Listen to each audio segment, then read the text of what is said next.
علم بدی، علم البدی میں کسی کلام کی خوبیاں معلوم ہوتی ہیں.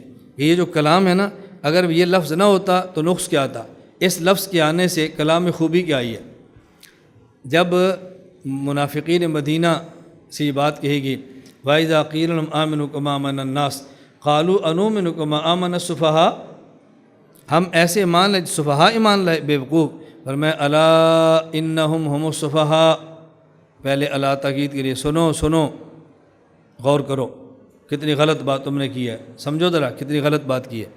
الا تنبیہ کا معنی سمجھے، الا تنبیہ کے لیے توجہ کرو، اتنی غلط بات، اتنی گھٹیا بات یہ تم نے کی ہے، یہ الا کہہ رہا ہے. آگے ان یہ تاکید کے لیے آ رہا ہے. آگے ہم مبتدا تھا، سفہاء خبر تھی. ہم ضمیر معرفہ ہے، اس صفحہ پر الاملاف یہ بھی معرفہ ہے. اور اگر کلام میں مبتدا بھی معرفہ ہو، خبر بھی معرفہ ہو، تو یہ ضابطہ ہے تعریف و طرفین یوجب الحصر و تخصیص. مبتدا خبر دونوں معرفہ ہو جائے، کلام میں حصر آتا ہے. اب یہ بات تب سمجھ آئے گی جب بندے کو علم البدی آتا ہے کہ اللہ کیا فرما رہے ہیں. آگے پھر درمیان میں ہم پھر حصر کے لیے لائے ہیں، الا انہم ہم الصفہاء، پھر ہم لائے حصر کو بیان کرنے کے لیے. اب علم البدی بتا رہا ہے صرف یہ نہیں کہ تم بھی بیوقوف ہو، شاید وہ بھی ہو، نہ، مسئلہ ایمان قبول کرنے میں اور توجہ رکھنا، ایمان قبول کرنے میں اور کفر سے جان چھڑانے میں یا کفر لینے میں، ایمان کو چھوڑنے میں یہ طے شدہ ہے کہ جو شخص کلمہ پڑھتا ہے خواہ اس پر کتنا بھی نقصان آئے وہ عقل مند ہے. اور جو کلمہ چھوڑ کر ایمان چھوڑ کر کفر اختیار کرتا ہے بظاہر جتنا بھی فائدہ ہو یہ شخص بیوقوف ہے. الا انہم سفہاء، یہ نہیں تم ہی بیوقوف ہو اور سمجھو کتنی غلط بات تم نے کی ہے. یہ کیسے سمجھ آئے گی؟ علم بدی سے. علم البدی ہوگا تو سمجھے گا، نہیں ہوگا تو معمول کی بات کرے گا، نہیں یہی بیوقوف ہے وہ بیوقوف نہیں. نمبر 8، یہ بطور فائدے کے بتا دیا کہ علم اشتقاق، علم معنی، علم معنی، علم بیان، علم بدی، ان تینوں کو بس اوقات علم بلاغت کہہ دیا جاتا ہے. یہ بلاغت کے اندر 3 علوم ہوتے ہیں اور مجموع کہتے ہیں علم بلاغت ہے. آپ مختصر المعانی، تلخیص المفتاح وغیرہ اس میں پڑھتے ہیں. نمبر 8، علم قرات. اب علم قرات کو سمجھنا کیوں ضروری ہے قرآن سمجھانے کے لیے؟ اس کی وجہ یہ ہے کہ ایک لفظ کے معنی کو متعین کرنے کے لیے بس اوقات دوسری قرات معاون بنتی ہے. قرآن کریم میں ہے لا جناح علیکم ان طلقتم النساء ما لم تمسوهن او تفرضوا لهن فریضۃ، آگے فنصف ما فرضتم، اگر کسی عورت سے نکاح کیا، مہر مقرر بھی نہیں کیا اور اس عورت کو چھوا بھی نہیں، اس عورت کا مہر آدھا ہوگا. اب یہ چھونے سے مراد کیا ہے؟ چھونے سے مراد کیا ہے؟ اب کو بندہ سمجھے گا بھئی نکاح ہوا اور وہاں ایجاب و قبول ہوا اور بیوی کا ہاتھ پکڑا اور شوہر ہاتھ پکڑ کے لا رہا ہے، چھو تو لیا اس نے. یہ چھونے کا معنی کیا ہوگا؟ اب دوسری ایک قرات ہے جس کے اندر یہ ہے کہ ما لم تمسون، ایک قرات میں تماسوہن، ماسا یماسو مماسا. اب اس کا معنی کیا ہے؟ ای تجامعہن. اب اس کا معنی یہ ہوگا کہ یہ اس وقت ہوگا کہ جب تم نے اس عورت کا مہر مقرر بھی نہیں کیا اور اس عورت کے ساتھ ہم بستری بھی نہیں کی، غیر مدخول بہا، اس کا یہ مہر یہ ہے. اور یہ دوسری قرات نے معنی متعین کی ہے. اگر دوسری قرات نہ ہوتی تو پھر تھوڑا سا شک پڑ جاتا کہ مراد اس سے کیا ہے. اور یہ تب ہوگا جب علم القرات آئی. علم القرات نہیں آئے گی تو پھر الجھنیں پیدا ہوگی. اس لیے جن اس دور میں الجھنیں پیدا کرنی ہے وہ بقیہ قرات کا ویسے ہی انکار کرتے ہیں. یہ عجم کی سادہ سے چھوڑ دو اس کو، تاکہ معنی متعین نہ کرنا پڑے، اپنی مرضی کے معنی کرتے پڑے، جیسے جوید غامدی وغیرہ نے شروع کیا. نمبر 9، علم عقائد. علم عقائد معلوم ہو تو پھر بندے قرآن کی تفسیر کرنے کا لطف آتا ہے اور سمجھا سکتا ہے. دیکھو عیسیٰ علیہ السلام کے بارے میں اللہ نے فرمایا کہ ما قتلوہ، نہ تو نے قتل کیا، ما صلبوہ، نہ سولی پہ چڑھایا. لیکن عیسیٰ علیہ السلام گئے کدھر؟ فرمایا بر رفعہ اللہ الیہ، اللہ نے عیسیٰ علیہ السلام کو اپنی طرف اٹھا لیا. اب بظاہر سے کیا معلوم ہوتا ہے کہ اللہ نے اپنی طرف اٹھایا. عیسیٰ علیہ السلام اوپر گئے ہیں تو شاید اللہ بھی اوپر ہوں. اور یہ عقیدہ رکھنا ہے کہ اللہ صرف اوپر ہے، اس سے تو اللہ کے لیے جہت لازم آئے گی. اللہ جہاد سے پاک ہے.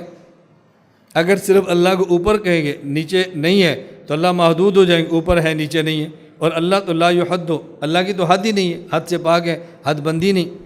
حد بندی تو جسم کی ہوتی ہے، اللہ تو جسم سے پاک ہے، حد بندی ہے ہی نہیں. اب کیا معنی کریں گے بل رفعہ اللہ الیہ؟ یہ عقیدے کی آیت اور بڑی اہم ہے۔ اب علم الکلام علم العقائد آتا ہوگا تو بات کرنی بہت آسان ہے۔ اس لیے امام رازی رحمہ اللہ اس کتاب لکھتے ہیں المراد الرفع الی موضع لا یجری فیہ حکم غیر اللہ۔ اس سے مراد یہ ہے اللہ نے ایسی جگہ کی طرف اٹھایا جہاں ظاہری حکم بھی اللہ کے علاوہ کسی اور کا نہیں چلتا، اور وہ آسمان ہے۔ میں انشاءاللہ اس آیت پر تفصیلی بات کریں گے، اس دلیل پر بڑی مفصل سمجھاؤں گا، اور اس سے کئی عقائد آپ کے حل ہوں گے، لیکن القواعد جب پڑھیں گے نا اس پر میں تفصیل سے بات کروں گا۔ فی الحال خلاصہ ذہن میں رکھ لیں، دنیا میں ہر چیز کا حقیقی مالک اللہ ہے۔ دنیا میں ہر چیز پر حقیقتاً اختیارات اللہ کے ہیں، لیکن پھر تقسیم ہوتی ہے، بسا اوقات بعض چیزوں پر ظاہری اختیارات بھی اللہ کے پاس ہوتے ہیں، اور بعض چیزوں پر ظاہری اختیارات اللہ اپنے بندوں کو دے دیتے ہیں۔ جس پر حقیقی اختیارات بھی اللہ کے ہوں، ظاہری اختیارات بھی اللہ کے ہوں، اس چیز کی نسبت اللہ کی طرف ہوتی ہے، اور جہاں حقیقی اختیارات اللہ کے ہوں اور ظاہری اختیارات اللہ بندے کو دے دیں، اس کی نسبت بندے کی طرف ہوتی ہے۔ اب دیکھو زمین اور آسمان دونوں میں فرق کیا ہے؟ زمین میں حقیقی اختیارات اللہ کے ہیں، لیکن ظاہری اختیارات اللہ نے ہمیں دیے ہیں۔ پڑھ لو تمہاری مرضی، نہ پڑھو تمہاری مرضی، کھا لو تمہاری مرضی، نہ کھاؤ تمہاری مرضی، رکوع کر لو تمہاری مرضی، نہ کرو تمہاری مرضی، اختیار دیا نا۔ حالانکہ حقیقی اختیار تو اللہ کے پاس ہے، لیکن آسمان میں رہنے والی مخلوق ملائکہ وہاں یہ نہیں ہے، وہاں لا یعصون اللہ ما امرہم ویفعلون ما یؤمرون، وہاں ظاہری اختیارات بھی ختم ہیں۔ اب المراد الرفع الی موضع، اس سے مراد ایسی جگہ ہے لا یجری فی حکم غیر اللہ، جس میں ظاہری اختیارات بھی اللہ کے علاوہ بندوں کے ختم ہو جاتے ہیں، اللہ نے وہاں اٹھایا، اور وہ جگہ زمین نہیں ہے بلکہ وہ جگہ آسمان ہے۔ اب اتنی سی بات کو سمجھانے کے لیے علم عقائد کا کتنا علم چاہیے، کتنا دماغ چاہیے، تو پھر یہ بندہ آیت سمجھاتا ہے، ورنہ اسی ایسے لوگ استدلال کریں گے اللہ نے اپنی طرف اٹھایا، اوپر اٹھایا، لہذا اللہ بھی اوپر ہے، یہ نظر نہیں آتا، اس کی آڑ میں ہم نے اور کتنے عقائد اپنے برباد کر دی، تو لوگ سمجھیں گے قرآن تو ٹھیک ہے، یہی لکھا اپنی طرف اٹھایا، غلط پروفیسر صاحب ڈاکٹر صاحب غلط بات تو نہیں فرما رہے۔ اس لیے تفسیر کرنے کے لیے ایک نواں علم، علم عقائد 9 نمبر یہ ضروری ہے۔ نمبر 10 اصول فقہ، علم تفسیر کے لیے اصول میں فقہ بھی بہت ضروری ہے۔ قرآن کریم میں ہے وَقَضَىٰ رَبُّكَ أَلَّا تَعْبُدُوا إِلَّا إِيَّاهُ وَبِالْوَالِدَيْنِ إِحْسَانًا إِمَّا يَبْلُغَنَّ عِندَكَ الْكِبَرَ أَحَدُهُمَا أَوْ كِلَاهُمَا فَلَا تَقُل لَّهُمَا اُفٍّ وَلَا تَنْهَرْهُمَا، والدین کو ڈانٹنا نہیں ہے، اف نہیں کہنا۔ اب کوئی بندہ کہے جی میں نے تو والد صاحب کو گالی دی ہے، میں نے ڈانٹا تو نہیں، میں نے جوتا مارا ہے، میں نے ڈانٹا تو نہیں، میں نے ان کی جیب سے پیسے نکالے ہیں، میں نے اور تو کچھ نہیں کہا۔ ابا جی نے کہا مجھے شہر لے جاؤ، میں نہیں لے کر گیا، میں تو بڑے ادب سے کہا ابا جی میں نہیں لے جا سکتا، میں نے تو اف بھی نہیں کہا، میں تو ڈانٹا میں نہیں لے جا سکتا، آئی ایم بزی، مصروف آدمی ہوں، کسی اور کو لے لے، میں تو بڑے ادب سے کہا۔ اب دیکھو یہ غلط کیوں ہے؟ اصول فقہ معلوم ہوتے تو یہ تفسیر کبھی نہ کرتا۔ اصول فقہ معلوم ہوتے لا تقل لہما اف، اس سے مراد کیا ہے؟ اف بھی کہو گے تو باپ کو تکلیف ہوتی ہے، تو جب اف کہنے سے تکلیف ہوتی ہے اور تمہارے مارنے سے تو بہت تکلیف ہوگی، اف کہنے کی گنجائش نہیں تو مارنے کی گنجائش کیسی ہوگی؟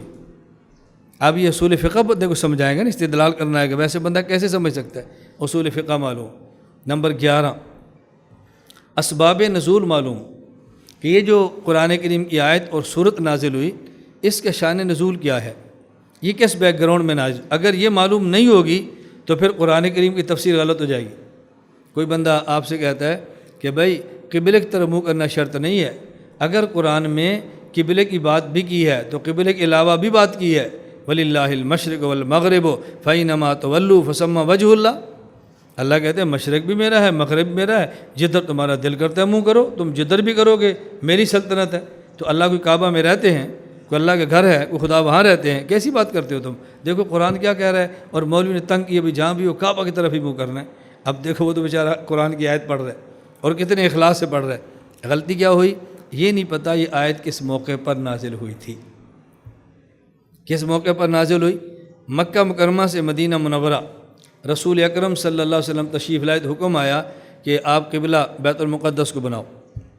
یہ امتحان تھا اور صحابہ کے لیے بڑا مشکل تھا، بہت مشکل تھا صحابہ کرام کے لیے، جن سے جنگ ہے ان کا قبلہ مان لیں، ہمارے آباء و اجداد نے کعبہ قبلہ بنائے اور ہم اس کو چھوڑ دیں، اور دشمن کیا کہے گا آئے ہو نا ہماری طرف، ہمارا قبلہ مانا، باقی چیزیں بڑی جلدی مان جائیں گے، اب سمجھ آنی شروع ہو گئی ہے ان کو، کتنا مشکل تھا، مان لیا۔ لیکن خواہش یہ تھی کہ قبلہ بیت المقدس نہیں کعبہ ہونا چاہیے۔ اللہ نے جب پھر حکم تبدیل ہوا، اب یہودیوں نے مذاق اڑایا، کل کعبہ بیت المقدس تھا، آج کعبہ قبلہ بن گیا، یہ کعبہ بن گیا، کل قبلہ بیت المقدس تھا، اب یہ کیا تماشا ہے، کبھی ادھر کبھی ادھر۔ فرمایا وَلِلَّهِ الْمَشْرِقُ وَالْمَغْرِبُ، یہ ایسی باتیں مت کرو، مشرق بھی ہمارا ہے، مغرب بھی ہمارا ہے، فَإِنَّمَا تَوَلُّوا فَثَمَّ وَجْهُ اللَّهِ، ہم جدھر حکم دیں ادھر منہ کرو، اور تم جدھر بھی منہ کرو گے ہم ادھر موجود ہیں، ہم ایک سمت میں نہیں ہیں۔ اب یہ اسباب نزول سمجھ آئیں گے تو آج سمجھ بہت آسان ہے، ورنہ معنی غلط ہو جائے گا۔ لا إله